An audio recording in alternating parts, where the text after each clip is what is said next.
సెటప్లోకి fit అయింది కరెక్ట్గా. అయితే వాల్ పోస్టర్ సినిమాలో ఇప్పుడు చూస్తే ఇక్కడ కోర్ట్ అన్నారు, హిట్ 3లో మీరు ఆల్రెడీ పోలీస్గా కూడా చేస్తున్నారు. అంటే మొత్తం పోలీసు వీటి మీద వెళ్తున్నారు. అంటే మీకు పర్సనల్ ఇంట్రెస్టా లేదంటే స్టోరీస్ అలా దొరుకుతున్నాయి? మీరు అసలు కోర్టుని దాన్ని ఎలా కలిపారో నాకు తెలియదు, కానీ అలా అనుకుంటే వేరే సినిమాల్లో కూడా ఎక్కడో వచ్చాడు రోడ్డు మీద దాటుతున్నప్పుడు పోలీస్ జీప్ కనపడుతుంది అలా అని చెప్పి రెండు సంబంధం లేనివి. అండ్ యాక్చువల్లీ నేను ప్రెస్ మీట్ ముందే స్టార్ట్ చేసేటప్పుడే మేము అందరినీ ఒక హంబుల్ రిక్వెస్ట్ చేద్దాం అనుకున్నా, హిట్ 3 ప్యారడైజ్ని ఈ మీటింగ్లో వదిలేద్దాం, ఎందుకంటే ఇది కంప్లీట్గా కోర్టు మీద మాత్రమే కాన్సన్ట్రేట్ చేద్దాం.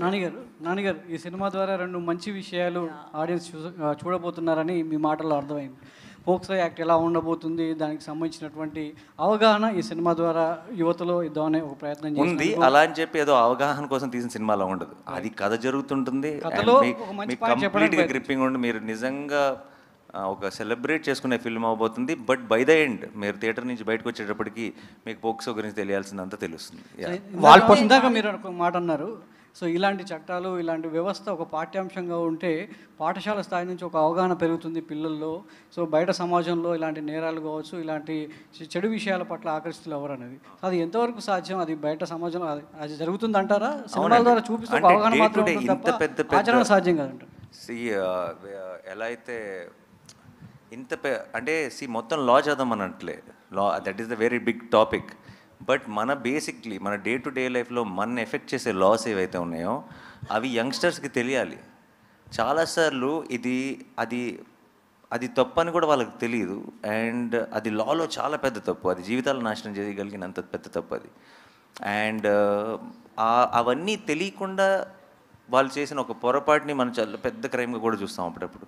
సో ఇది ఒక్కటే కాదు, I think more and more details about మేము దేని గురించి డీల్ చేస్తున్నాం, ఎలాంటి కేసుని టేకప్ చేసాం ఈ సినిమాలో ఏంటన్నది మీకు రేపు థియేట్రికల్ ట్రైలర్ వస్తుంది ఒక 10 daysలో. అప్పుడు మీకు ఇంకా మచ్ మోర్ క్లారిటీ వస్తుంది. ప్రస్తుతానికి మాత్రం ఆ లవ్ సాంగ్ రిలీజ్ చేసాం కాబట్టి లవ్ స్టోరీ మీద మాత్రమే ఫోకస్ చేస్తున్నాం.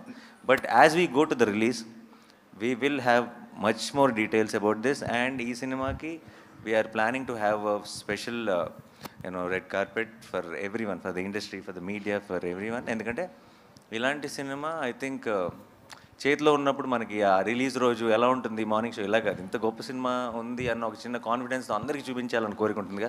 సో డెఫినెట్గా మీ అందరికీ రిలీజ్ కంటే ముందే ఈ సినిమాని చూపిస్తాం.